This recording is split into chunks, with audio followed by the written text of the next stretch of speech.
Picture a pretty small window on a messy calendar, a game that smells a little like mercy, a little like opportunity, and a lot like a chance to rewrite the narrative.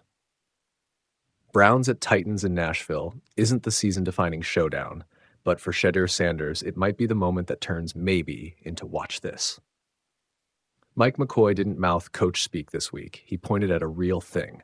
When Shedeur gets outside the pocket, he makes explosive plays. That's a quote that matters coming from the opposing bench. Scouts and coordinators don't hand out compliments like participation trophies. They hand them to the players who force adjustments. McCoy's point is simple. This kid makes game-changing plays once he's got room to run his eyes and his legs. That recognition should give Browns fans hope. Not because it's pretty, but because it's true. Matchup math helps the optimism. The Titans rank near the bottom in passing efficiency. They've shuffled pieces in the secondary, they traded Roger McCreary, and they've been thin enough that Wednesday's practice report listing Jalen Armour-Davis out with an Achilles issue doesn't feel like a coincidence.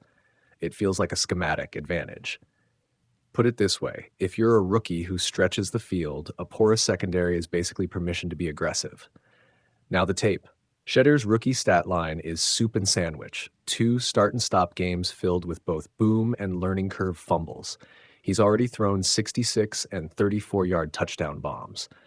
Those throws aren't one-off circus tricks. They are evidence he can finish outside the pocket and punish defenses when they overcommit. The problem isn't raw talent, it's rhythm and timing. He hasn't had first-team reps, chemistry with receivers, or the kind of repetition that turns improvisation into consistent production. That explains the bad stuff too. When Shedeur presses, he holds the ball. When timing is missing, he'll hunt for a play instead of getting rid of the ball. That's why he's taken ugly sacks and why some drives have died of indecision. The fix is two-pronged and obvious. Scheme to shorten reads and give him clean space to use his legs and pile up live reps with the starters so the nonverbal language, where receivers finish routes without thinking and quarterbacks trust that they'll be there, develops fast. Here's the calling card for Sunday. Open it up, but be smart. Last week in cold, miserable winds, the Browns tried to play weather chess and ended up choking the offense. 18 passes over the first 8 possessions is not the plan for a player who makes magic when the pocket breaks. Against Tennessee, Cleveland should run a deliberate quick game script early, slants, hitches, quick outs, and then use a couple of play action and rollout shots to create runway for those 50-plus yard answers. Let the rookie get comfortable and then let him stretch the field. That's how you force the defense to respect the long ball and open lanes underneath. Risk management matters. This isn't a reckless, let-him-cook plan. It's controlled aggression, shotgun sets for cleaner reads, rollouts that turn pressure into space, and designed throws that let Shedeur see the whole field while on the move. If the Browns can manufacture scenarios where his escapability becomes an asset instead of a liability, you'll see less holding the ball and more making the play when it counts. Tommy Rees and Kevin Stefanski can script a week that both protects and reveals their rookie's promise.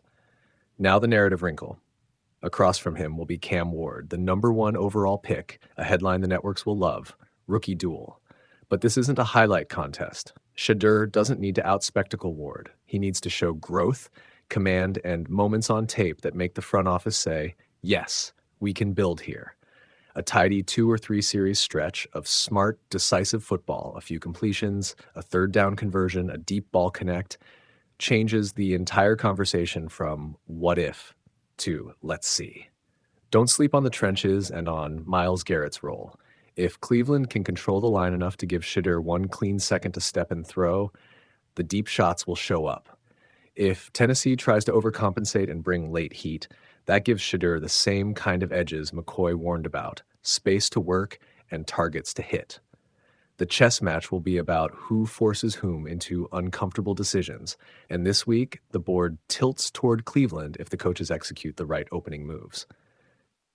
So, what should you watch for if you're a Browns fan or just a student of film? Check the time to throw on his first 10 passes. Watch how many quick game completions the offense strings together early. See whether Judy and the receivers look synchronized on the first two scripted drives, and listen for fewer panicked or public sideline conversations.